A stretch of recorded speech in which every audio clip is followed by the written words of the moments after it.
સદન Gujarat chamber of commerce and industries દ્વારા આયોજિત અને બ્યુરો ઓફ ઇન્ડિયન સ્ટાન્ડર્ડ્સ દ્વારા awareness session on standardization, quality certification and quality control on chemical, petrochemical and plastic products. ઉપર જે આજે અવેરનેસ સેમિનાર્સ આપણી વચ્ચે થવા જઈ રહ્યો છે એમાં southern Gujarat chamber of commerce and ઇન્ડસ્ટ્રીના આપણા ટ્રેઝરર શ્રી નિકેશભાઈ મોદીને હું વિનંતી કરીશ કે વેલકમ સ્પીચ. ખૂબ આભાર મહેશભાઈ. નમસ્કાર આપ સૌને. આજે આપણા ચેમ્બરના પ્રમુખશ્રી અહીંયા પ્રોગ્રામમાં વ્યસ્ત છે એટલે આજે મને આ જવાબદારી સોંપી છે. એટલે સૌપ્રથમ તો આપનો સૌનો હૃદયપૂર્વક આભાર કરું છું.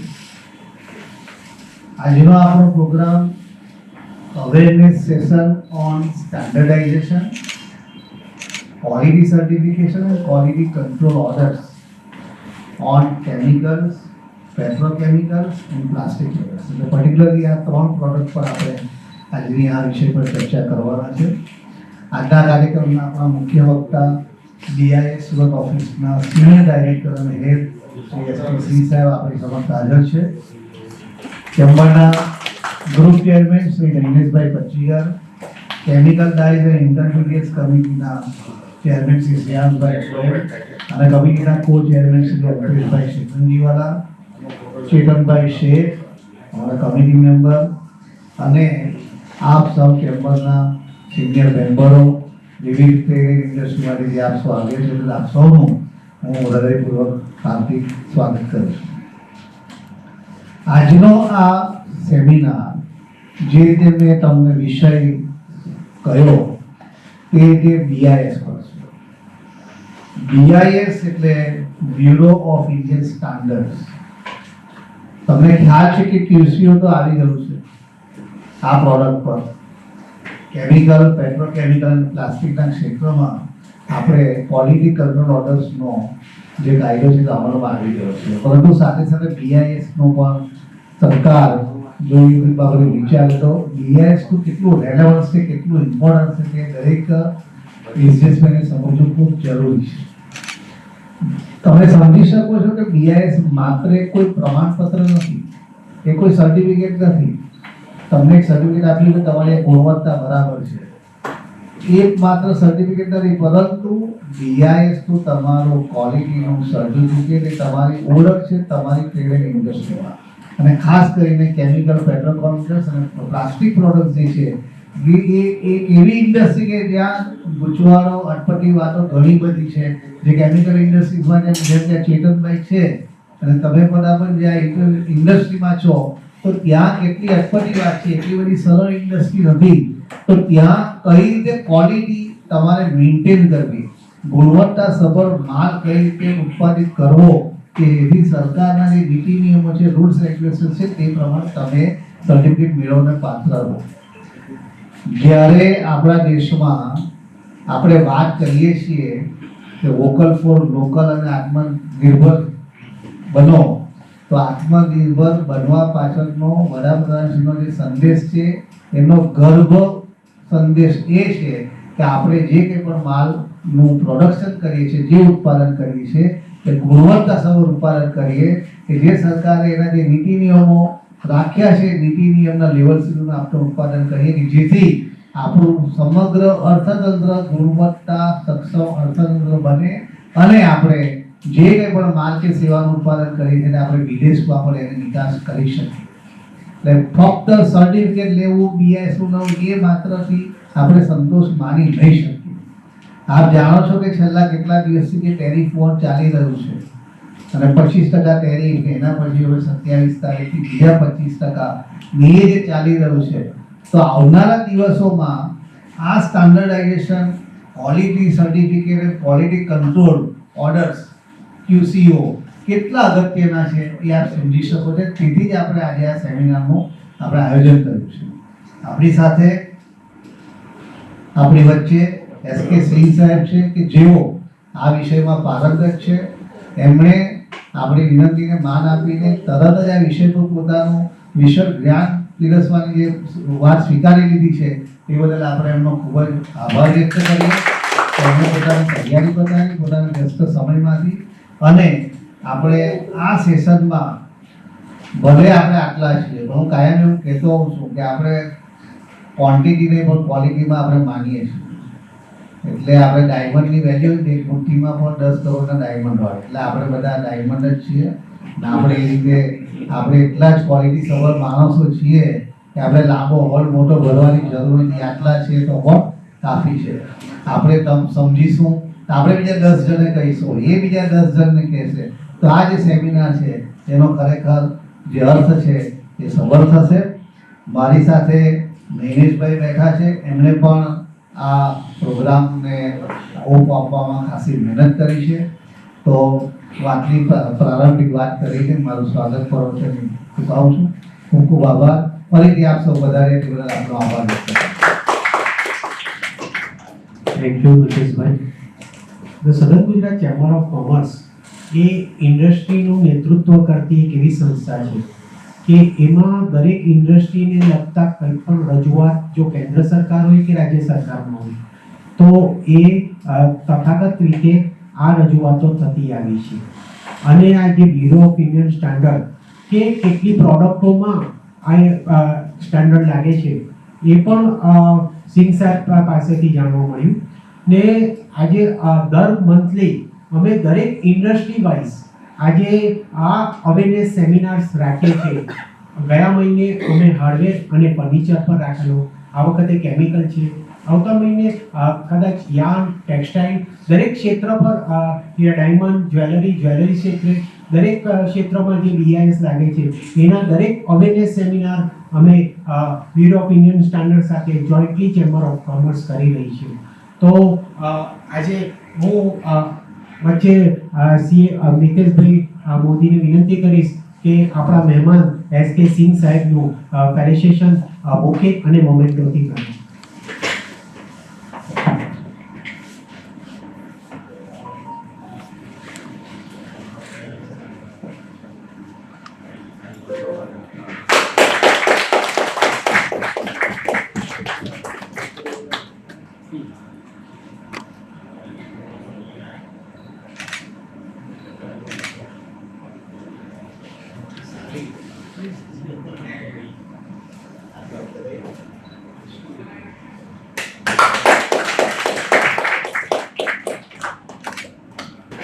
Thank you Nikeshbhai. આ પ્રોગ્રામ વિશે વિસ્તૃત આજે જે કેમિકલ અને એના અવેરનેસ સેમિનાર્સ આપણે પેટ્રોકેમિકલ્સ પર રાખ્યો છે એના અવેરનેસ માટે જે આપણા ચેમ્બર ઓફ કોમર્સના કેમિકલ અને એના ચેરમેન શ્રી શ્રેયાંશભાઈને વિનંતી કરીશ કે આ પ્રોગ્રામ વિશે આપ શ્રોતાઓને વિસ્તૃત માહિતી આપો. Good evening, everyone. On behalf of the Southern Gujarat Chamber of Commerce and Industry, the Chemical Dyes and Intermediate Committee and the BIS Committee, it is my real privilege to welcome you all to this important awareness session, which is organized in association with the Bureau of Indian Standards. हमने ये पहले भी करा हुआ है chemical के I think about 1 year back, 2 years back in 2023. उस time भी बहुत माहिती सिंह साहब ने दी थी.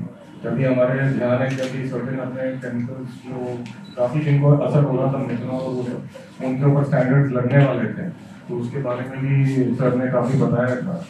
अपने को काफ़ी चीज़ें अभी ध्यान नहीं रहती कि अभी जो अपने प्रोडक्ट्स पे क्या स्टैंडर्ड लगने वाले होते. जैसे मोदी जी ने कहा कि अभी टैरिफ्स के लगते हुए और एक्सपोर्ट इम्पोर्ट के लगते हुए काफ़ी अपने को स्टैंडर्ड्स के बारे में अर्बन केमिकल और पेट्रोकेमिकल इंडस्ट्री, खासकर मेरे हिसाब से इधर अपने प्लास्टिक इंडस्ट्री से भी अपने मित्र होंगे, क्या क्या फर्क पड़ रहा है आगे. अभी अपने एडिशनली फॉर एक्सपोर्ट अभी टू बी ग्लोबली कॉम्पिटिटिव, अभी अपनी इंडियन गवर्नमेंट अभी इस पर बहुत एम्फेसाइज कर रही है for quality, for many compliances लेके आ रही है. और मेरा मानना है कि अभी कंप्लायंस इट इज नॉट कि अभी कंपल्शन, माने इट इज समथिंग व्हिच अपने इंडस्ट्री के लिए अच्छा है. It will strengthen our industry more. अगर आपने जो BIS जो अपने ब्यूरो ऑफ इंडियन स्टैंडर्ड्स ने जो अभी कंप्लायंसेस जो उन्होंने सर्टेन स्टैंडर्ड्स बना रही है वो अपने फॉलो करेंगे तो अपने इंडस्ट्री अपने प्रोडक्ट के लिए it will be better. Globally अभी अपने जो अदर देन जो टैरिफ का भी जो मामला चल रहा है तो अपने अभी इंडिया के products even in other countries how will be more competitive, तो इसके बारे में और विस्तृत में जानकारी अपने सिंह साहब से अपने समझेंगे। और मैं I am thankful to mister Singh sir and his team for being present here. I am also thankful to our chamber and our other committee members. और सबसे मैं तो आप सभी को शुक्रिया for being here. Thank you. Thank you Sureshbhai. હવે આપણે એસકે સિંહ સાહેબ જે બ્યુરો ઓફ ઇન્ડિયન સ્ટાન્ડર્ડના હેડ છે એમનો પરિચય આપવા માટે હું કમિટીના કો ચેરમેન શ્રી અલ્પેશભાઈ ક્ષેત્રજીવાળાને વિનંતી કરીશ. Good evening, everybody.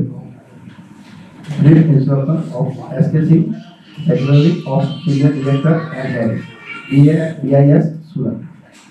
Shri SK Singh is working as the Secretary of Senior Director and Head of the Surat office of the Bureau in the Indian Standard. He joined BIS as Assistant Director in 1996 and worked in Food and Agriculture Department of BIS headquarters, Ghaziabad, Ahmedabad and Rajkot branch office in the various capacity. He did BTech Agriculture Engineering in January 1993 from CAE Jabalpur and MTech Agriculture Engineering with specialization in farm power and equipment from IARI, New Delhi in 1995. While working at Food Agriculture Department of BIS from 1996 to 2002, he was involved in the formulation from then under Indian standard, new as well as revision related to tractor, agriculture, machinery, irrigation equipment, greenhouse, processing machinery, animal housing and transport, etc. While working at Ghaziabad, Ahmedabad and Rajkot office of BIS, he carried out more than 1,500 inspection of wide range of product like LPG and CNG cylinder, electric cable, compounder, submersible pump and water irrigation equipment, steel product, PVC, HDPE pipe, tires and tube, etc. Under foreign manufacturing certification scheme of BIS, he has the visit USA, China, Pakistan, Bangladesh and Nepal of inspection of various products. He also trained in the lead auditor course for the quality management system as per the ISO 9001, food safety management system as per the ISO 22000, energy management system as per the ISO 50001. Thank you. Thank you Alpeshbhai.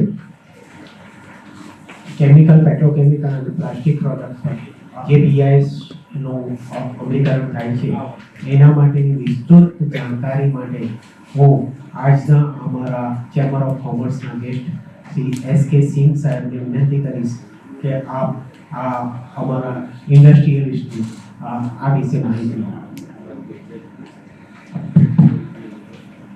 Thank you Ramesh ji, Shri Shreyansh जी, श्री मुकेश जी और industry से आए हुए सभी प्रतिनिधिगण.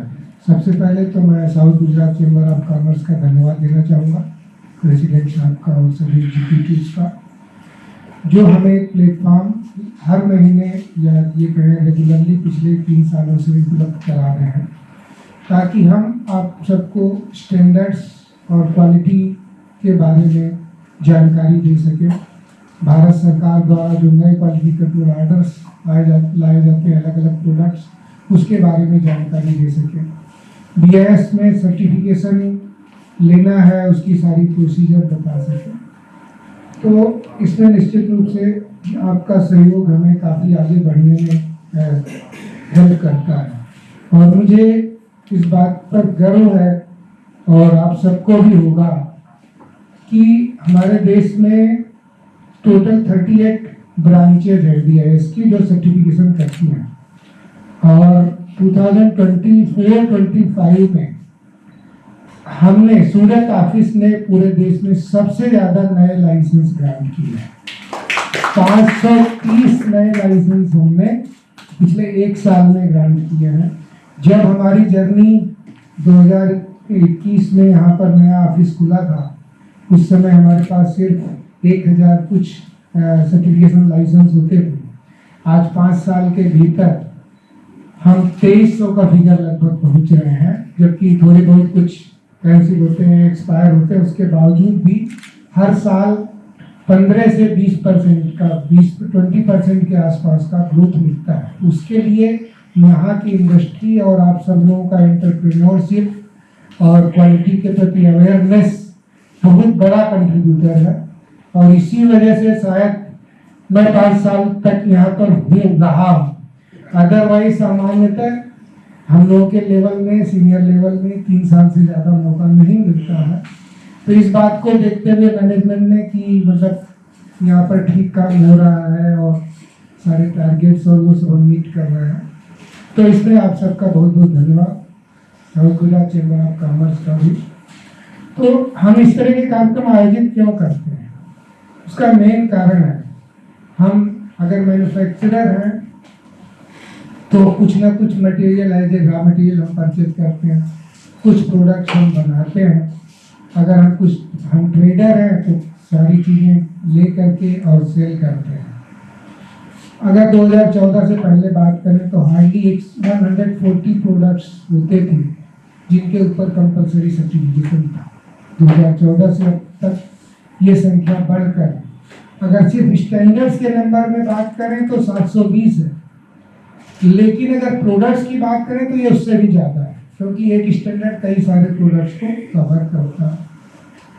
तो इस सब को देखते हुए सभी उद्योगपतियों में, ट्रेडर्स में जानकारी होना आवश्यक है, ताकि हम जो भारत सरकार द्वारा नियम लागू होते हैं इनका अनुपालन कर सकें। साथ में ये भी होता है, अगर आप आते हैं, आप जानकारी लेते हैं, तो BIS सर्टिफिकेशन के लिए कई सारे लोग कहीं कंसल्टेंट ढूंढते हैं, कुछ करते हैं, लेकिन हमारे प्रोग्राम अटेंड करने के बाद या हमारे पास ऑफिस आने के बाद उन्हें लगता है नहीं, ये तो बड़ी सरल प्रक्रिया है, हम डायरेक्ट भी कर सकते हैं। तो ये भी एक एक्स्ट्रा बेनिफिट होता है। नेक्स्ट, तो जैसा कि हम जानते हैं BIS हमारे देश की नेशनल स्टैंडर्ड्स बॉडी है। इसके जो प्रमुख काम है, सबसे पहला तो स्टैंडर्ड बनाने का है, जिनको हम इंडियन स्टैंडर्ड्स के नाम से जानते हैं। दूसरा कंफर्मिटी असेसमेंट है, यानी स्टैंडर्ड्स का कंप्लायंस का सर्टिफिकेशन जो होता है उसको हम कंफर्मिटी असेसमेंट बोलते हैं। और इसमें मोस्टली 2 स्कीम है, एक ISI मार्क सामान्य प्रोडक्ट्स के ऊपर लगता है, और दूसरा रजिस्ट्रेशन मार्क जो कि इलेक्ट्रॉनिक प्रोडक्ट्स और कुछ सिमिलर प्रोडक्ट्स के ऊपर लगता है।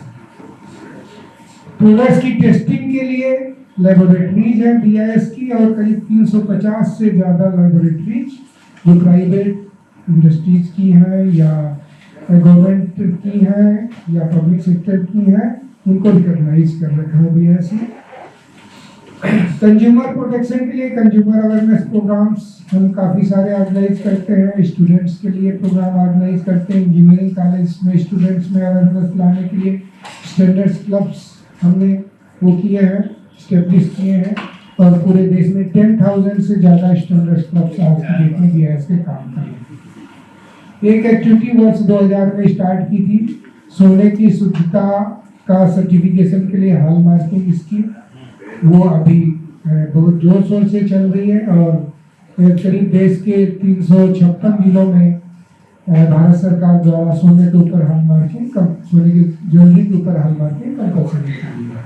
नेक्स्ट, अब हम स्टैंडर्डाइजेशन पर जाते हैं। तो स्टैंडर्ड्स क्योंकि हम जानते हैं हमारे अलग अलग सब्जेक्ट होंगे, केमिकल होगा, टेक्सटाइल होगा, पेट्रोकेमिकल होगा, या फिर फूड एंड एग्रीकल्चर होगा, तो अलग अलग विषय से रिलेटेड अलग अलग हमारे पास डिपार्टमेंट्स हैं, उनको हम डिवीजन काउंसिल्स बोलते हैं। और ऐसे 17 डिपार्टमेंट है, जिसमें हमारा आज का जो डिस्कशन है वो ज़्यादातर केमिकल डिपार्टमेंट, पेट्रोकेमिकल डिपार्टमेंट और to some extent food and agriculture department तक सीमित है। नेक्स्ट, ये इसमें जो स्टैंडर्ड बनाने की कमेटी जो होती है उसमें गवर्नमेंट डिपार्टमेंट्स के लोग होंगे, रेगुलेटरी बॉडीज होंगी, इंडस्ट्री के मेंबर होंगे या इंडस्ट्री एसोसिएशंस होती हैं, लेबोरेटरीज होती हैं, R&D इंस्टीट्यूशंस जहाँ रिसर्च एंड डेवलपमेंट होता है वो सारे लोग मेंबर होते हैं। कंज्यूमर का इंटरेस्ट प्रोटेक्ट रखने के लिए कंज्यूमर ऑर्गेनाइजेशंस होते हैं। इसके अलावा IIT NITs के जो प्रोफेसर्स होते हैं, एक्सपर्ट्स होते हैं, वो भी इसमें मेंबर्स होते हैं। अब हम आते हैं केमिकल से रिलेटेड किस किस टाइप के प्रोडक्ट्स हैं जिनमें स्टैंडर्ड्स BIS ने बनाए हुए हैं। तो जो डिपार्टमेंट बनाता है उसका नाम है केमिकल डिपार्टमेंट के नाम से BIS में जाना जाता है। और इसमें जो सब्जेक्ट्स लिए गए हैं, photographic material, electroplating chemicals, paints, glass, ceramics, soaps and other products, lac and lac products, industrial gases, explosives और वाटर क्वालिटी से रिलेटेड, लेदर से रिलेटेड, प्लास्टिक्स, मतलब जो ये हमारे फुटवेयर्स वगैरह होते हैं उनसे रिलेटेड, ऑक्यूपेशनल हेल्थ और सेफ्टी से रिलेटेड सारे स्टैंडर्ड केमिकल डिपार्टमेंट में बनते हैं। और जबकि petrochemical department, next, lubricants, biofuels, solid mineral fuels, gaseous fuels, bitumen, coal tar, organic chemicals, dyes, intermediates, plastics including toys, rubber, cosmetics and fragrances, इनसे related standards हमारे petrochemical department में बनते हैं। स्टैंडर्ड्स की संख्या की बात करें तो केमिकल डिपार्टमेंट अब तक टोटल 2115 स्टैंडर्ड्स बना चुका है, जिसमें 797 स्टैंडर्ड्स प्रोडक्ट से रिलेटेड है, 133 कोड ऑफ प्रैक्टिस से रिलेटेड है, 15 स्टैंडर्ड सेफ्टी स्टैंडर्ड्स हैं और इसमें 1000 से ज्यादा टेक्निकल एक्सपर्ट्स भाग लेते हैं। अगर इसका परसेंटेज में बात करें तो प्रोडक्ट स्पेसिफिकेशन 40% है टोटल का और कोड ऑफ प्रैक्टिस 7% है। तो एक सिंपल ग्राफिकल रिप्रेजेंटेशन है, उसमें ज्यादा अपने को ध्यान देने की जरूरत नहीं है। फिर प्रोडक्ट स्पेसिफिकेशन, इसी तरह पेट्रोकेमिकल से रिलेटेड अगर टोटल स्टैंडर्ड्स की बात करें तो 1644 स्टैंडर्ड्स अब तक पेट्रोकेमिकल डिपार्टमेंट बना चुका है। अच्छा खासा फिगर है, जिसमें 685 प्रोडक्ट से रिलेटेड स्टैंडर्ड्स। जबकि अगर आप देखेंगे तो जो BIS का टोटल सर्टिफिकेशन है आज की डेट में भी सिर्फ 1300 समथिंग नंबर ऑफ स्टैंडर्ड्स है जो सर्टिफिकेशन है। तो अगर टोटल प्रोडक्ट स्टैंडर्ड देखें हम सभी सब्जेक्ट्स के तो काफी ज्यादा है अगेंस्ट में कि सर्टिफिकेशन काफी कम है। अब जैसे केमिकल में कौन कौन सी अलग अलग जो टेक्निकल कमेटीज हैं, इनऑर्गेनिक केमिकल्स की अलग है, केमिकल हैजार्ड्स की अलग है, ग्लास और ग्लासवेयर से रिलेटेड अलग है, पेपर एंड पेपर प्रोडक्ट से रिलेटेड अलग है, फुटवेयर से रिलेटेड। इस तरह केमिकल डिपार्टमेंट में भी हमारे पास करीब 30 टेक्निकल कमेटीज हैं और इसी तरह पेट्रोकेमिकल की भी अलग अलग रबर, प्लास्टिक और इन सबसे रिलेटेड अलग अलग 25 के आसपास टेक्निकल कमेटीज हैं जो अलग अलग सब्जेक्ट्स में बनाती है। इसके अलावा फूड एंड एग्रीकल्चर डिपार्टमेंट हमारे केमिकल से रिलेटेड स्टैंडर्ड्स बनाता है। नेक्स्ट, जो फर्टिलाइजर से रिलेटेड काफी सारे हमारे स्टैंडर्ड्स हैं, super phosphate, ammonia phosphate, DAP, urea, इन सब से रिलेटेड स्टैंडर्ड्स बनाए हैं जो कि सब इसी मतलब हम केमिकल्स की कैटेगरी में ही रखते हैं। इसके अलावा ऑर्गेनिक मैन्योर्स, जिंक्स के जो प्रोडक्ट्स हैं जो एग्रीकल्चर में यूज होते हैं उन सब से रिलेटेड स्टैंडर्ड्स बने हैं। बायो फर्टिलाइजर अलग अलग तरह के नीम बेस्ड या लिक्विड बेस्ड जो प्रोडक्ट्स हैं उनसे रिलेटेड भी इंडियन स्टैंडर्ड्स हैं हमारे पास। पेपर बेस्ड जो पैकेजिंग मटेरियल है वो भी केमिकल कैटेगरी में ही माने जाते हैं, और उनसे रिलेटेड चाहे वो आपका ये हो जैसे फ्रूटी वगैरह जिसमें पैक करते हैं, या करूगेटेड बॉक्स हो, या मल्टी लेयर पेपर सैक्स है, इससे रिलेटेड इंडियन स्टैंडर्ड्स हैं। इसी तरह पेपर से रिलेटेड है कॉपियर पेपर और टॉयलेट पेपर या इनवलप से रिलेटेड स्टैंडर्ड्स हैं, जिसमें प्लेन कॉपियर पेपर जो है वो मैंडेटरी सर्टिफिकेशन में है। फिर केमिकल्स की सेफ्टी से रिलेटेड भी स्टैंडर्ड्स हैं। लेबोरेटरीज में केमिकल्स में की जो लेबोरेटरीज है उनमें सेफ्टी कैसे इंश्योर किया जाए उसके लिए कोड ऑफ प्रैक्टिस भी है। रेडियो केमिकल लेबोरेटरी जो होती है उनमें कोड क्या क्या सेफ्टी हमें फॉलो करना चाहिए उससे रिलेटेड। इसी तरह कार्सिनोजेनिक सब्सटेंसेज हैंडल करने के लिए उनसे रिलेटेड कोड ऑफ प्रैक्टिस से रिलेटेड स्टैंडर्ड्स। और जैसा कि अब हम जानते हैं कि हम पर्यावरण को और पर्टिकुलरली सिटीज बहुत ज़्यादा नुकसान लगातार पहुंचा रहे हैं, और वेस्ट का अगर प्रॉपर तरीके से डिस्पोजल नहीं किया जाए तो एक बहुत बड़ा न्यूसेंस बनता जा रहा है। इस बात को ध्यान में रखते हुए सॉलिड वेस्ट मैनेजमेंट सिटीज का, कम्युनिटीज का कैसे किया जाए, उसमें क्या क्या चीजें ध्यान दी जाए, इससे रिलेटेड भी अभी लेटेस्ट में बीआईएस ने स्टैंडर्ड्स बनाए। इसी तरह एनवायरमेंट मैनेजमेंट से रिलेटेड स्टैंडर्ड आप सब लोग जानते होंगे, ISO 14000, उनको भी बीआईएस ने अडॉप्ट किया हुआ है। फिर जैसे इंडस्ट्रियल सेफ्टी के जो भी है हमारे फायर अरेस्टर सिस्टम है, वो भी केमिकल डिपार्टमेंट ही बनाता है। फिर और दूसरे सेफ्टी इक्विपमेंट, गॉगल्स, मास्क, अलग अलग तरीके के जो आपके गैस वगैरह में मास्क यूज होते हैं, वो सारा भी बीआईएस बनाता है। नेक्स्ट नेक्स्ट नेक्स्ट नेक्स्ट इसी तरह अभी आजकल आप लोग देखते होंगे, सुने भी होंगे, दिल्ली वगैरह में जब पॉल्यूशन बहुत ज्यादा बढ़ जाता है, नेक्स्ट तो एयर प्योरीफायर का यूज बहुत ज्यादा शुरू हुआ है। इस बात को ध्यान में रखते हुए IS 17531 2021 में बनाया गया, जो एयर प्योरीफायर से रिलेटेड की परफॉर्मेंस से रिलेटेड और सेफ्टी से रिलेटेड रिक्वायरमेंट देखता है। फिर जितने भी टाइप के ग्लासेज होते हैं, चाहे टफन ग्लास हो या कारों में यूज होने वाले हों या इवन अपने यूटेंसिल्स में यूज होने वाले हों, उनसे रिलेटेड स्टैंडर्ड्स हैं, और वो भी सारे के सारे मैंडेटरी सर्टिफिकेशन में हैं। फीडिंग बॉटल्स, सोप्स और डिटर्जेंट से रिलेटेड भी स्टैंडर्ड्स हैं हमारे। इसी तक नेक्स्ट जितने भी कंटेनर्स होते हैं, क्रॉकरीज होती हैं, वो सब उससे रिलेटेड भी स्टैंडर्ड्स हैं इसमें। नेक्स्ट इसी तरह ग्लास वेयर्स, नेक्स्ट जो मेजरिंग ग्लासेज और स्टेशनरी आइटम्स, इससे रिलेटेड भी स्टैंडर्ड्स हैं। इवन अपने जो शू पॉलिश है या टूथब्रश है, इससे रिलेटेड भी स्टैंडर्ड्स हैं। तो अगर आप देखेंगे तो केमिकल और पेट्रोकेमिकल या प्लास्टिक प्रोडक्ट्स के मैक्सिमम प्रोडक्ट्स के ऊपर इंडियन स्टैंडर्ड्स हैं, जिसमें कोई भी इंडस्ट्री इवन मैंडेटरी नहीं भी है तो भी सर्टिफिकेशन के लिए जा सकता है। अब हम आते हैं प्रोडक्ट सर्टिफिकेशन स्कीम पर।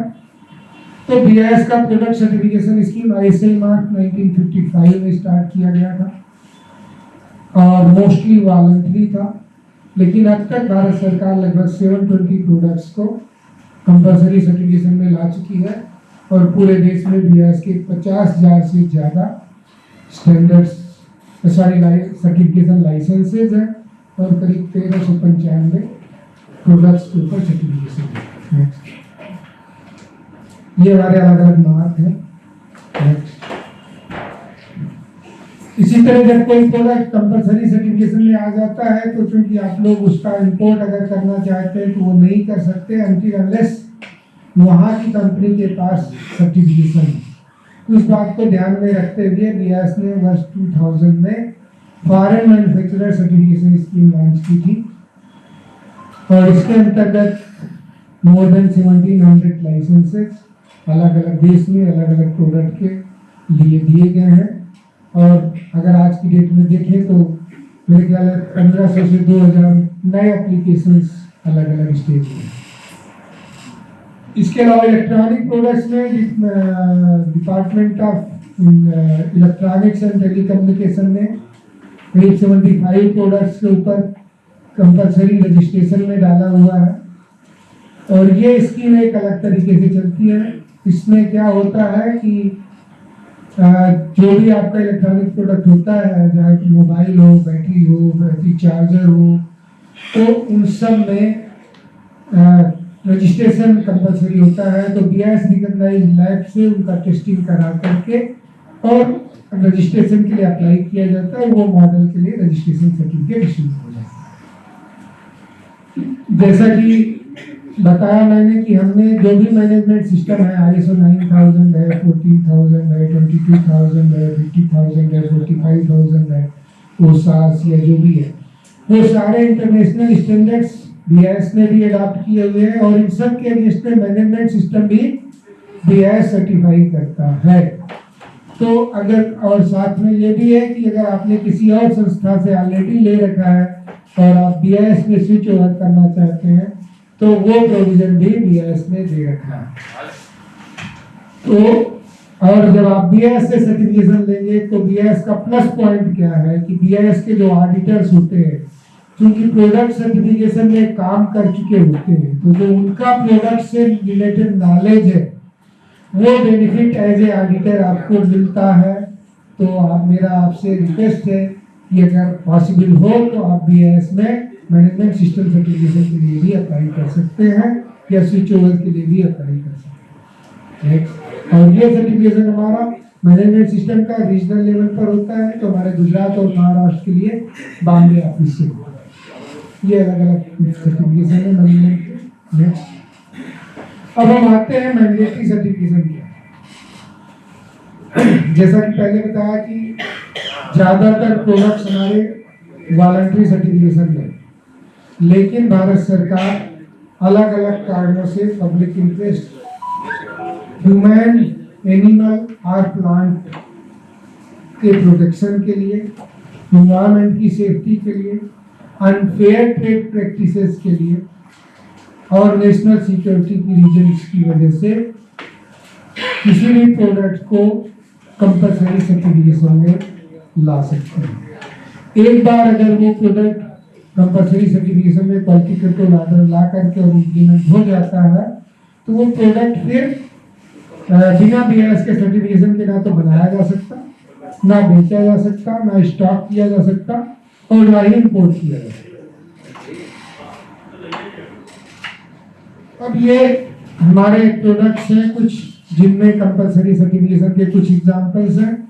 ये कॉमन है, टॉयज, हेलमेट्स, हमारे जितने भी टाइप के सीमेंट्स हैं, टायर ट्यूब्स, नेक्स्ट जितने भी प्रकार के स्टील के पाइप्स हो, चाहे सरिया हो, चाहे जितने भी टाइप के मेटल हो, कॉपर, एल्युमिनियम से रिलेटेड किसी भी तरह के प्रोडक्ट्स हो, जितने भी इलेक्ट्रिकल आइटम्स हैं, वो सारे कंपलसरी सर्टिफिकेशन में ऑलरेडी आ चुके हैं। इसी तरह हमारे केमिकल डिपार्टमेंट या PCT की बात करें तो फुटवेयर्स भी ऑलरेडी क्वालिटी कंट्रोल ऑर्डर आ चुका है और लागू भी हो चुका है। नेक्स्ट, अब हम आते हैं नेक्स्ट इंडिविजुअल केमिकल प्रोडक्ट्स पर जो सर्टिफिकेशन कंपलसरी सर्टिफिकेशन में है और वो कब से है। हमने एक लिस्ट बनाई हुई है जिसमें कास्टिक सोडा अक्टूबर 2018 से कंपलसरी सर्टिफिकेशन में है, बोरिक एसिड नवंबर 2019 से सर्टिफिकेशन में है, पॉलीएल्युमिनियम क्लोराइड फरवरी 2020 से कंपलसरी सर्टिफिकेशन में है, एसिटिक एसिड, एनिलीन और मेथेनॉल 3 प्रोडक्ट के QCO विड्रा हो गए हैं इनका कंपलसरी सर्टिफिकेशन का जो नोटिफिकेशन इशू हुआ था वो भारत सरकार ने वापस ले लिया है। एसिटिक एसिड, एनिलीन और मिथेनॉल। फिर थैलिक एनाइड्रेट, पाइरिडीन, गामापिक्लिन, ये सब पाइरिडीन की बात करें तो 13 मार्च 2026 से ये लागू होगा। गामापिक्लिन ऑलरेडी जनवरी 2024 से कंपलसरी में आ चुका है। बीटापिक्लिन 13 मार्च 2026 से आएगा और मार्फोलिन 1/2025 से कंपलसरी सर्टिफिकेशन में ऑलरेडी आ चुका है। इसी तरह पॉलीथिलीन मटेरियल जितने भी टाइप के अपने पी, एलडीपी रेजिन्स होते हैं वो ऑलरेडी जनवरी 24 से कंपलसरी सर्टिफिकेशन में है। स्टाइरीन 21 से, लीनियर एल्केलिन बेंजीन 23 से, एथिलीन विनाइल एईवी है जिसको बोलते हैं अक्टूबर 25, 3 अक्टूबर 25 से कंपलसरी में आएगा। इसके अलावा red phosphorus already compulsory certification में है। Ethylene of dichloride, ABS ethylene butadiene styrene जिसको बोलते हैं वो ऑलरेडी कंपलसरी सर्टिफिकेशन में है जून 23 से। इसी तरह जो अभी लेटेस्ट में आने वाले हैं पॉलीकार्बोनेट 12 सितंबर 2025, पॉलीयूरिथेन 19 दिसंबर 2025, VCM विनाइल क्लोराइड मोनोमर 12 सितंबर 2025, lauric acid, acid oil, palm fatty acid, ये सब अक्टूबर 2025 में है।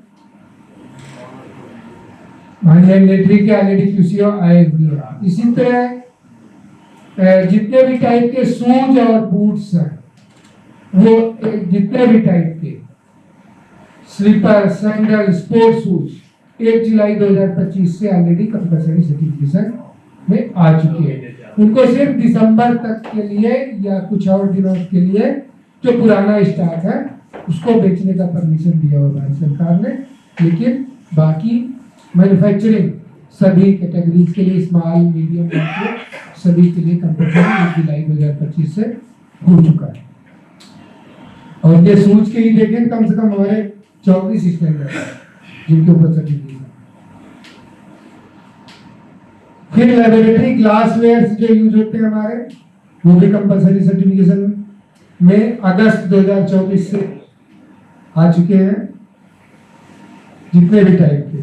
इसी तरह एच एसिड एक्सटेंड किया गया है 13 मई 2026 तक के लिए, के एसिड 13 मई 2026 के लिए और विनाइल सल्फोन ये तीनों केमिकल्स का क्यूसीओ एक्सटेंड किया गया मई में 1 साल के लिए, यानी मई 26 में कंपलसरी सर्टिफिकेशन में आएंगे। इसके अलावा रिफाइंड निकल, प्राइमरी लेड, रिफाइंड जिंक और टिन इनगॉट, ये जो मेटल्स हैं ये 17 अक्टूबर 2025 से कंपलसरी में आने वाले हैं, क्यूसीओ ऑलरेडी आ चुके हैं। इसी तरह कुछ और केमिकल्स हैं जो ऑलरेडी कंपलसरी सर्टिफिकेशन में है। Sodium sulphate, acetone, phosphorus trichloride, phosphorus pentachloride, phosphorus oxychloride, stabilise hydrogen peroxide, barium carbonate, sodium formaldehyde, butyl acetate, ether, ethane, ethylene glycol, toluene. ये टॉलुइन की बात करें तो ये 22 दिसंबर 2025 से कंपलसरी सर्टिफिकेशन मिल जाएगा। और methylene acetate, ethyl acrylate, ethyl acrylate और विनाइल एसीटेट मोनोमर ये एक्सटेंड हुए हैं 13 मार्च 2026 तक के। इसके अलावा स्टाइरीन, मैलिक एनाइड्राइड, एक्रिलोनाइट्राइल ये 24 अक्टूबर 2025 से कंपलसरी में आएंगे। बाकी रबर होजेस वगैरह ऑलरेडी कंपलसरी सर्टिफिकेशन में है।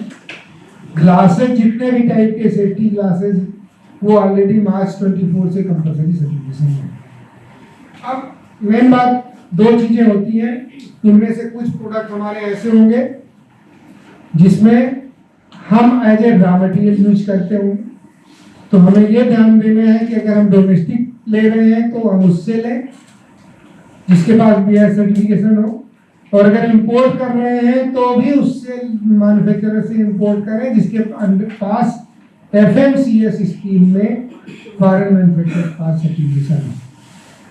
इसमें बस एक रिलैक्सेशन ये होता है कि आप अगर 100% EOU है, एक्सपोर्ट ओरिएंटेड यूनिट है, या आप एक्सपोर्ट पर्पज के लिए कोई प्रोडक्ट बनाना चाहते हैं जिसमें रॉ मटेरियल ऐसा है जो कंपलसरी सर्टिफिकेशन में है, तो आपको DGFT से एडवांस लाइसेंस लेना है और प्रॉपर उसका रिकॉर्ड मेंटेन होगा कि आपने कितना रॉ मटेरियल मंगाया और कितना फिर वो उससे कितना फिनिश प्रोडक्ट बना और कितना आपने बेचा। उसको आपको डोमेस्टिक में नहीं बेचना है, वो प्रोडक्ट आप DGFT से एडवांस लाइसेंस लेके, एडवांस लाइसेंस लिए बिना आपने बाई चांस मंगाया तो कस्टम आपका क्लियर नहीं करेगा। तो ये एग्जेम्पशन ऑलरेडी सभी प्रोडक्ट, जितने भी प्रोडक्ट मोर और लेस QCO में हैं उनमें ये एग्जेम्पशन दिया हुआ है कि अगर आप एक्सपोर्ट पर्पज के लिए वो कर रहे हैं एज ए रॉ मटेरियल और फिर फिनिश प्रोडक्ट एक्सपोर्ट कर रहे हैं तो उसमें आपको कंपलसरी नहीं है। फिर हमें पता, जैसे ये लिस्ट तो लगातार चेंज होती रहती है, इसी तरह क्वालिटी कंट्रोल ऑर्डर्स का डेट या तो कंप्लीट हो जाता है या फर्दर एक्सटेंड होता है। उससे रिलेटेड अगर हमको इंफॉर्मेशन चाहिए तो लेटेस्ट इंफॉर्मेशन आपको कहाँ मिलेगी? BIS की वेबसाइट। BIS की वेबसाइट में जाएंगे, प्रोडक्ट अंडर कंपलसरी सर्टिफिकेशन देखेंगे तो आपको पूरी लिस्ट मिलेगी, IS नंबर मिलेगा, प्रोडक्ट का नाम मिलेगा और साथ में क्वालिटी कंट्रोल ऑर्डर का लेटेस्ट स्टेटस। इवन ये प्रोडक्ट जो मैंने आपको बताए हैं, इन प्रोडक्ट के अंदर में भी कुछ जगह पर मैं देख रहा था तो मैंने देखा सेम प्रोडक्ट वैसे क्वालिटी कंट्रोल ऑर्डर में है लेकिन कहीं स्पेसिफिक यूज है, उसके लिए वो एग्जेम्प्टेड भी है। अगर आप मतलब वो करते हैं, मान लो कोई ऐसा प्रोडक्ट बना रहे हैं जो एग्जेम्प्टेड वाली लिस्ट में पड़ा हुआ है, तो भी आप वो ऐसे मैन्युफैक्चरर से बाहर से इंपोर्ट कर सकते हैं जो कि BIS सर्टिफाइड नहीं हो। तो वो इंफॉर्मेशन भी आपको BIS की वेबसाइट में अपडेटेड मिल जाती है, तो वो भी आप लोग चेक कर सकते हैं। एक क्वालिटी कंट्रोल ऑर्डर देखते हैं, उसमें क्या क्या कंपोनेंट होते हैं। पहला तो ऑर्डर का नाम क्या है वो दिया जाता है, दूसरा वो ऑर्डर कब से लागू होगा वो लिखा होता है, फिर किस प्रोडक्ट के लिए, कौन से इंडियन स्टैंडर्ड के लिए है वो डिटेल दिया होता है, फिर ये लिखा होता है कि BIS मार्क कंपलसरी है अगर ISI मार्क के बारे में, अदरवाइज रजिस्ट्रेशन मार्क कंपलसरी ये लिखा होगा। सर्टिफाइंग और इन्फोर्समेंट अथॉरिटी दोनों लिखा होगा। ज्यादातर सामान्य product other than food products की अगर बात करें तो सर्टिफाइंग एजेंसी और इन्फोर्समेंट एजेंसी दोनों अथॉरिटी दोनों BIS की, यानी अगर कोई BIS सर्टिफिकेशन के बिना अगर करता है तो उसके ऊपर भी एक्शन BIS लेगा और सर्टिफिकेशन भी BIS ही करेगा। फूड प्रोडक्ट्स वगैरह में अगर कंपलसरी कुछ होते हैं तो उनमें इन्फोर्समेंट अथॉरिटी फुल FSSAI को देगा। पेनाल्टी फॉर कंट्रावेंशन लिखा होता है कि अगर कोई कंट्रावेंशन करता है तो उसमें क्या पेनाल्टी। तो ज्यादातर में क्या लिखा होगा? Any person who contravenes the provisions of the order shall be punishable in accordance with the provisions of the Bureau of Indian Standards Act 2016। यानी BIS Act 2016 में जो प्रोविजंस दिए गए हैं वो अप्लीकेबल होंगे अगर कोई उसको नहीं मानता है। नेक्स्ट एक दो और एग्जाम्पल मैंने दिए हैं, क्योंकि अभी पहले QCO जो आते थे सबके लिए सेम आता था कि कब से लागू होना है। अभी क्या आता है? Quality control order large scale की डेट अलग होती है, मीडियम और स्मॉल की डेट अलग होती है और माइक्रो के लिए अलग होती है, ताकि जिस हिसाब से इंडस्ट्री का वो है स्टेटस है उसी हिसाब से वो धीरे धीरे उसमें लागू। तो आप कोई भी QCO देख करके अपनी इंडस्ट्री के स्टेटस के हिसाब से उसका इम्प्लीमेंटेशन का डेट लेकिन वो मैन्युफैक्चरर के लिए। अगर आप परचेजर हैं तो उस केस में वो एप्लीकेबल नहीं होगा। नेक्स्ट अब हम आते हैं बीआईएस एक्ट में क्या प्रोविजन है। पहले वो तो बता ही दिया कि किस किस कारण से भारत सरकार कर सकती है। तो बीआईएस एक्ट में सेक्शन 16 है, वो भारत सरकार को एम्पावर करता है कि वो किसी भी प्रोडक्ट को कंपल्सरी सर्टिफिकेशन में ला। उसके बाद सेक्शन 17 कहता है कि अगर भारत सरकार ने सेक्शन 16 के अंतर्गत किसी प्रोडक्ट को कंपल्सरी में ला दिया है, वो प्रोडक्ट ना तो बनाया जा सकेगा, ना इंपोर्ट किया जा सकेगा, ना बेचा। फिर आता है कि अगर कोई वायोलेशन आप करता है, मतलब किसी ने बिना बीआईएस सर्टिफिकेशन के बनाया या बेचा या इंपोर्ट किया, उसके लिए क्या प्रोविजंस है। imprisonment up to 2 years or fine not less than 2 lakh rupees for the first contravention and not less than 5 lakh rupees for second and subsequent contraventions, और जो कि this may be extended up to 10 times the value of goods or articles. Please, this is मैं ये किसी को डराने या उसके लिए नहीं है, जस्ट एक इंफॉर्मेशन होना चाहिए कि क्या सिग्निफिकेंस है। और बीआईएस का सर्टिफिकेशन आज की डेट में भी हम जब चर्चा करेंगे, स्पेशली अगर आप मीडियम, स्मॉल या माइक्रो जो कि ज्यादातर यूनिट्स होती है, उन्हीं को दिक्कत होती है, तो इतने सारे रिलैक्सेशंस बीआईएस ने दे दिए कि सर्टिफिकेशन लेना बहुत आसान है। तो आइए उस पर बात करते हैं। नेक्स्ट, तो हमारी बीआईएस के लाइसेंस की प्रोसीजर क्या है। दो प्रोसेस है, एक नॉर्मल प्रोसीजर है जिसमें मैक्सिमम टाइम आपको 90 दिन का लग सकता है, और दूसरा है सिंप्लीफाइड प्रोसीजर जिसमें मैक्सिमम टाइम 30 दिन का लगता है। हमारे अपने सूरत ऑफिस का एवरेज टाइम नॉर्मल प्रोसीजर में 45 डेज है और सिंप्लीफाइड प्रोसीजर में 18 डेज, मतलब ऑलमोस्ट हम जो मैक्सिमम टाइम दिया है उसके आधे समय के भीतर हम लोग बीआईएस सर्टिफिकेशन, इवन हम लोग तो 3 दिन से लेकर 7 दिन के भीतर भी काफी सारे लोगों को मिल जाता है। डिपेंड करता है उसकी रेडीनेस पर, उसने टाइम से अप्लाई किया, टाइम से इंस्पेक्शन कराया, टाइम से लैब में सैंपल भेज दिया, तो फिर डिले नहीं होता। अब दोनों में डिफरेंस क्या है।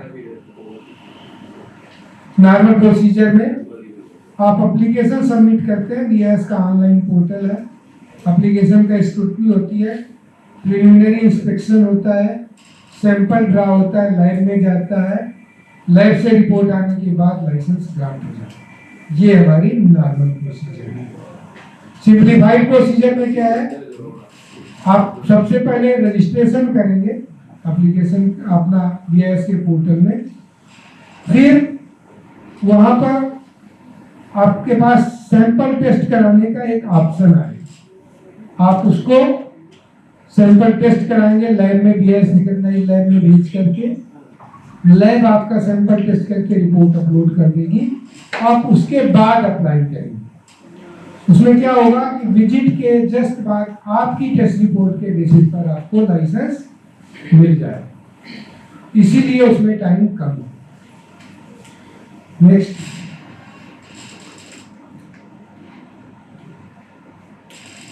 अब एमएसएमईज को किस टाइप के रिलैक्सेशंस दिए हुए। सबसे पहले तो रिलैक्सेशन जो दिया हुआ है मार्किंग फी में दिया हुआ है।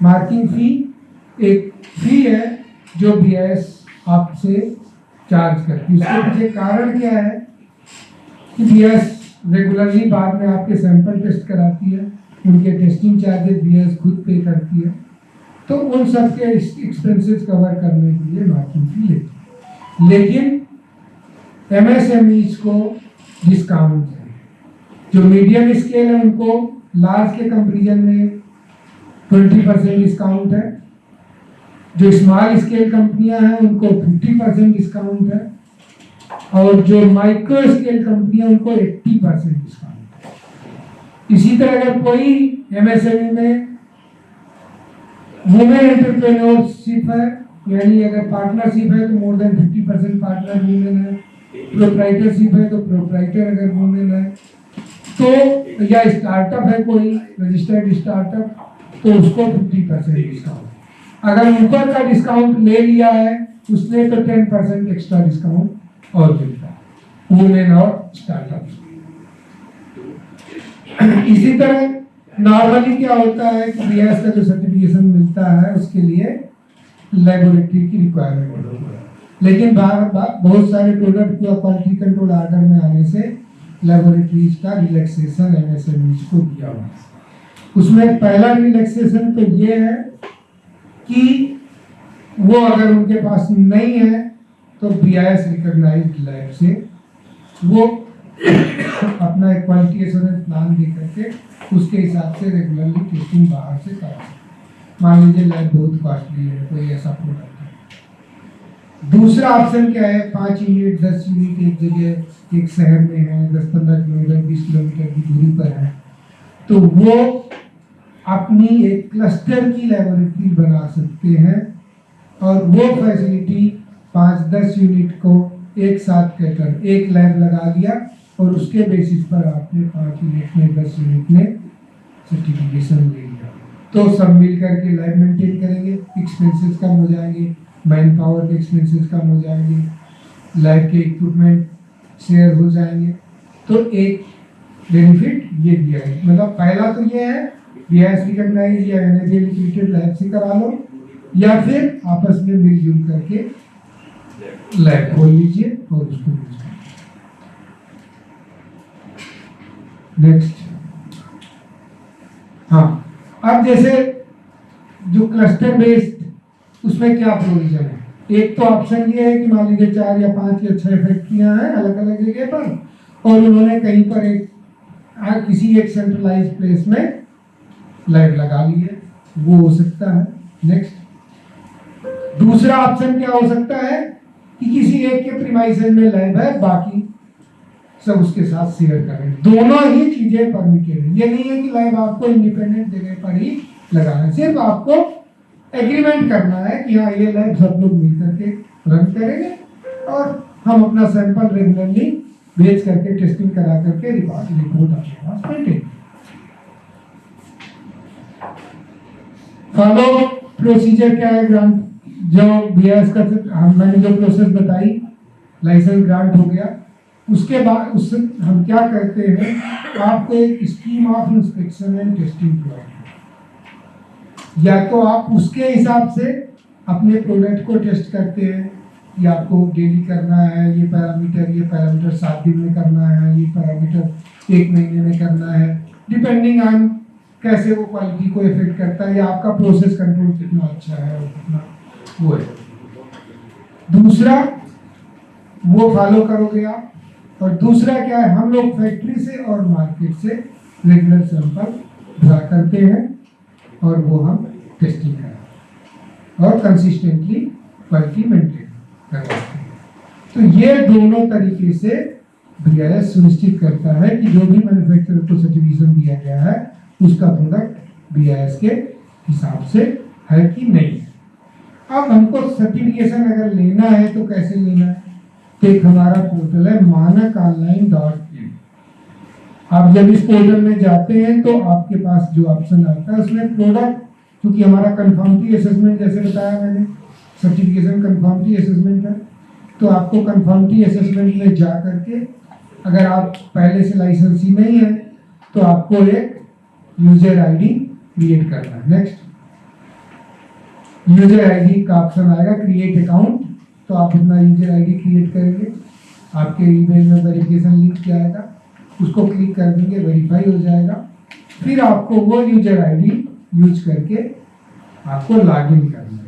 लॉगिन करने के बाद सबसे पहले क्या करना है, आपको क्योंकि बेनिफिट्स हैं एमएसएमईज के, तो आपको अपनी कंपनी का प्रोफाइल अपडेट करना है। अगर आप मीडियम में, स्मॉल में है, माइक्रो में है, उसके हिसाब से आप अपडेट करेंगे, एमएसएमई का सर्टिफिकेट लगाएंगे, जीएसटी का चूंकि आपको क्लेम लेना है, बीआईएस को जो फीस देता है जीएसटी सर्टिफिकेट अपलोड कर देंगे, जीएसटी नंबर अपडेट कर देंगे, ये सारे डिटेल्स आप अपना प्रोफाइल अपडेट करेंगे। वो अपडेट करने के बाद फिर आपके पास अप्लाई फॉर न्यू लाइसेंस का ऑप्शन है। और जब आप आएगा तब आपको पहले से डिसाइड करना है कि आपको नॉर्मल प्रोसीजर में करना है या सिंप्लीफाइड में। सिंप्लीफाइड में करना है तो वहां पर जाकर के आपको अपना सैंपल टेस्ट कराने के लिए नेक्स्ट, हाँ, जब आप लॉगिन करते हैं तो आपके पास एक इस टाइप का विंडो दिखता है। तो चूंकि आप प्रोडक्ट सर्टिफिकेशन के लिए अगर आपको अप्लाई करना है तो आपको पहला वाला ऑप्शन चूज करना पड़ेगा।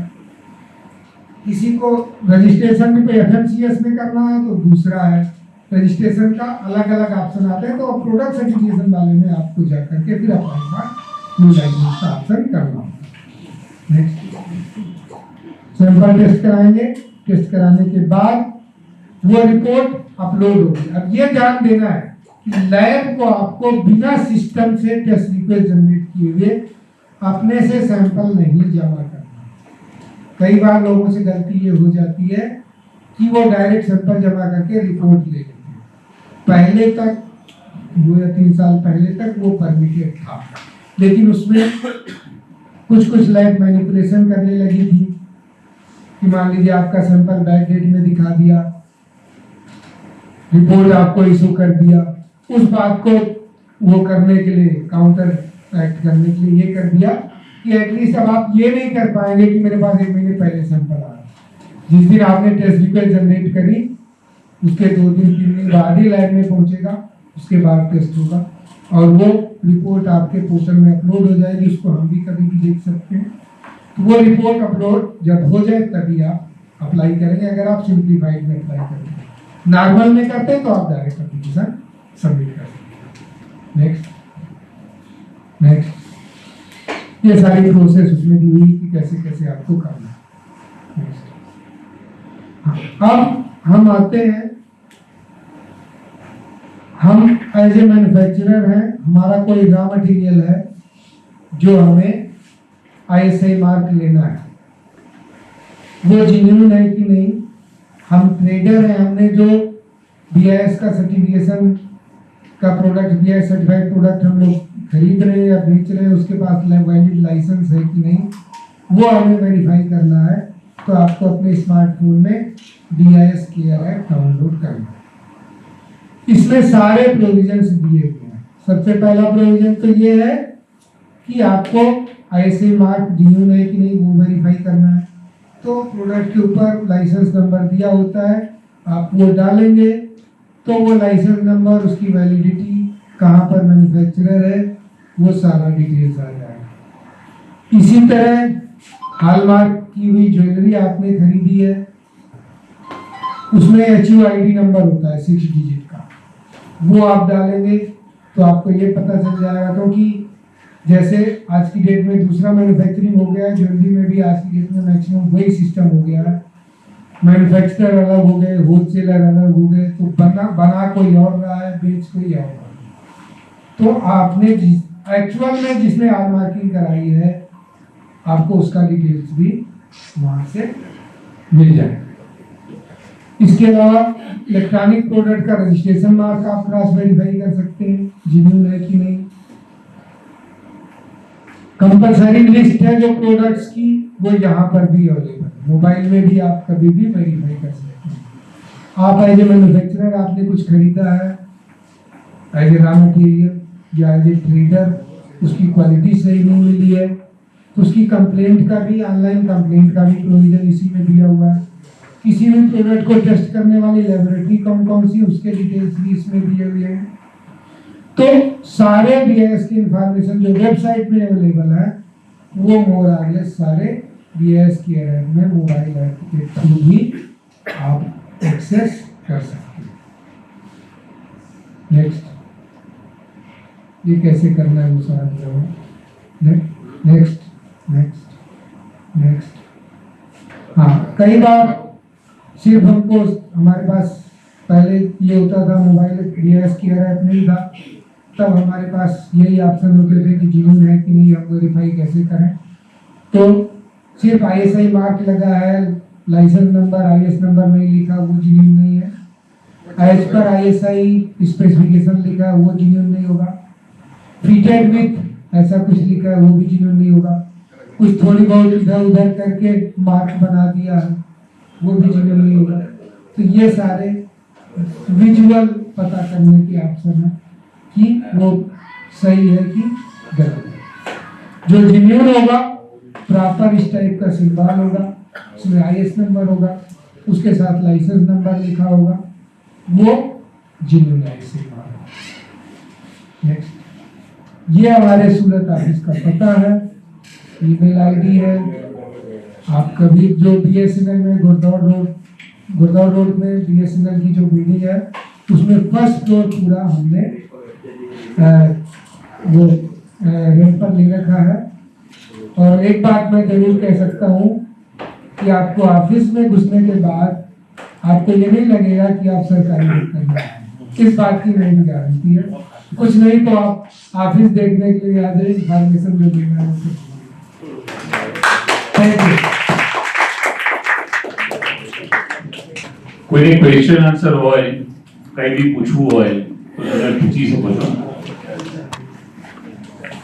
હા, હેન્ડ રેઝ કરજો એટલે તમને માઈક આપો। કોઈ છે ક્વેશ્ચન? सर जैसे कि आपने बताया कि रॉ मटेरियल प्रोडक्ट इंपोर्ट और एक्सपोर्ट कैटेगरी DGIC लाइसेंस तो हाँ, तो उसका जो मैंडेटरी रिक्वायरमेंट है और नॉर्मली जो जैसे कि दहेज का इंडस्ट्री है तो नॉर्मली एक्सपोर्ट कर रहा है, तो उसके लिए कैसे ये यूजफुल मतलब बेनिफिशियल रहेगा? मैं एक सिंपल एग्जांपल लेके आपको बताता हूँ। सपोज करो आप कोई ऐसा फैब्रिक बनाते हैं जो कि पूरा एक्सपोर्ट होगा, यार्न जो है वो कंपलसरी सर्टिफिकेशन है। तो अगर आप एक्सपोर्ट ओरिएंटेड यूनिट है तो आप यार्न अगर कहीं से भी खरीद रहे हैं, वो BIS सर्टिफाइड नहीं भी है तो भी आप एडवांस लाइसेंस लेकर के वो यहाँ पर इंपोर्ट कर सकते हैं और उसको बेच सकते हैं। आपको DGFT को प्रॉपर पूरा रिकॉर्ड देना होता है कि मैंने इतना इंपोर्ट किया, उसमें से मेरा फिनिश प्रोडक्ट इतना बचा, इतना स्क्रैप हुआ और ये मैंने सारा एक्सपोर्ट किया। कास्टिक सोडा की एग्जांपल में केमिकल में बात करें, कास्टिक सोडा कंपलसरी है। सपोज करो कोई हमारी ऐसी यूनिट है जो कास्टिक सोडा से कोई दूसरा प्रोडक्ट बना रही, सोप बना रही और वो 100% एक्सपोर्ट कर रही, तो अगर उसे कास्टिक सोडा इंपोर्ट करना है तो बिना ऐसे वाला भी इंपोर्ट कर सकती है और वो कर सकती है। लेकिन सपोज करो मैं 1000 टन मटेरियल टोटल बनाता हूँ, उसमें 800 टन मटेरियल मैं इंडिया एक्सपोर्ट करता हूँ और 200 टन मैं इंडिया के लिए, तो 200 टन का जो रॉ मटेरियल होगा वो मेरा BIS सर्टिफाइड आएगा और जो 800 टन का मटेरियल होगा वो बिना ऐसे वाला भी मैं ले सकता हूँ। उसके लिए भी वो लाइसेंस एडवांस लाइसेंस पहले से। आपके चार्जेस क्या है? BIS के जो चार्जेस हैं अलग अलग प्रोडक्ट वाइज उनकी फीस पर डिपेंड करते हैं। उसके लिए जो BIS का जो मानक ऑनलाइन पोर्टल है वहाँ एक सर्च का ऑप्शन आता है, IS नंबर डालेंगे तो उस प्रोडक्ट का कितना मार्किंग फी है वो मतलब आपको वहाँ पर मिल जाए। कोई अगर नेट नहीं होगा ना।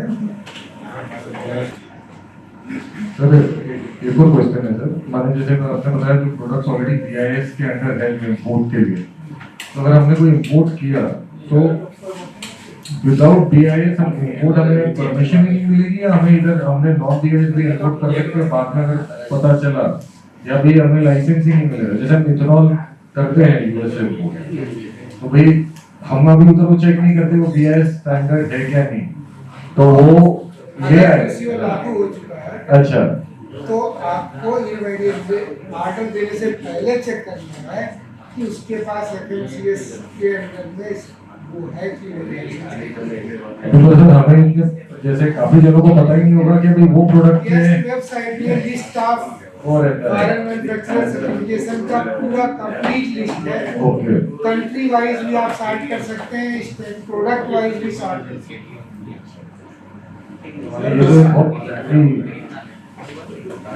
ये बहुत जरूरी चीज है, जैसे कर रहे हैं और अगर उस चीज का नहीं है तो फिर उसके पेनल्टी जैसे आपने बताया, अगर नॉन BIS हमने इंपोर्ट कर लिया तो कस्टम आपका वहीं पर वो कर देगा, वो चीज आपको कर रिलीज देगा। नहीं करेगा, अच्छा, पेमेंट कस्टम रिलीज नहीं करेगा, कस्टम रिलीज नहीं करेगा। सर अभी मार्केट में डुप्लीकेट माल भी ज्यादा आ रहा है, समझ गए? तो आप उसके ऊपर किस हिसाब से बैन लगा सकते हैं? देखिए जो डुप्लीकेट का मतलब किस तरीके कोई का? कॉस्मेटिक प्रोडक्ट है नहीं, देखिए कॉस्मेटिक प्रोडक्ट्स हम लोग डील नहीं करते। हम सिर्फ बीआईएस के जो सर्टिफिकेशन में आते कॉस्मेटिक ड्रग एक्ट के अंतर्गत आते हैं और उसका एफडीए वाले करते हैं, उसके लिए जो कंट्रोलिंग अथॉरिटी। और दूसरा चीज ये सर्टिफाइड प्रोडक्ट अगर किसी का कोई डुप्लीकेट बेच रहा है तो उसके अगेंस्ट में अगर शिकायत आती है तो उसके अगेंस्ट में बेचेंगे। एक रिसाइकल प्रोडक्ट जो यूज होती है, जैसे कोई भी बीएसआई प्रोडक्ट है, बीआईएस प्रोडक्ट है, आपने बोला टॉलिन भी आ गया, ये सब कुछ आ गया, एसीटोन भी आ गया, सब कुछ आ गया।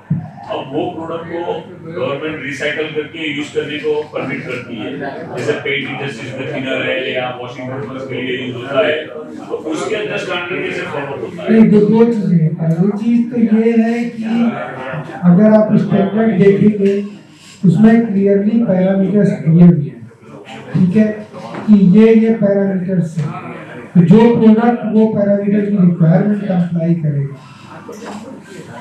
अगर वो सब बाई प्रोडक्ट है या एक बार किसी और पर्पज में यूज कर रिसाइकिल करके तो 100% वो रिक्वायरमेंट मीट नहीं करेगा तो वो QCO से बाहर जैसा होगा।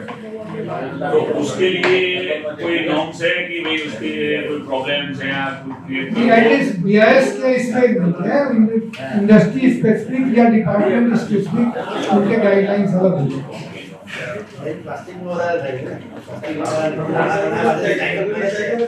प्लास्टिक में देखिए दो चीजें हैं जो रिसाइकिल, जो अभी क्या हो रहा है कि धीरे धीरे रिसाइकिल से जो नए प्रोडक्ट बन रहे हैं, जैसे डनेज बनते हैं, डनेज पहले उसका नया स्टैंडर्ड आया रिसाइकिल और उसके लिए में सर्टिफिकेशन भी स्टार्ट हो गया। Dunnage pallets made from recycled plastic. तो अब इस डायरेक्शन में भी काम, क्योंकि अल्टीमेटली सस्टेनेबिलिटी पर तो काम करना है ना।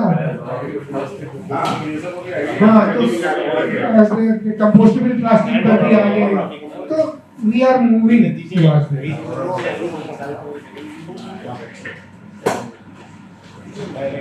तो थैंक यू वेरी मच। और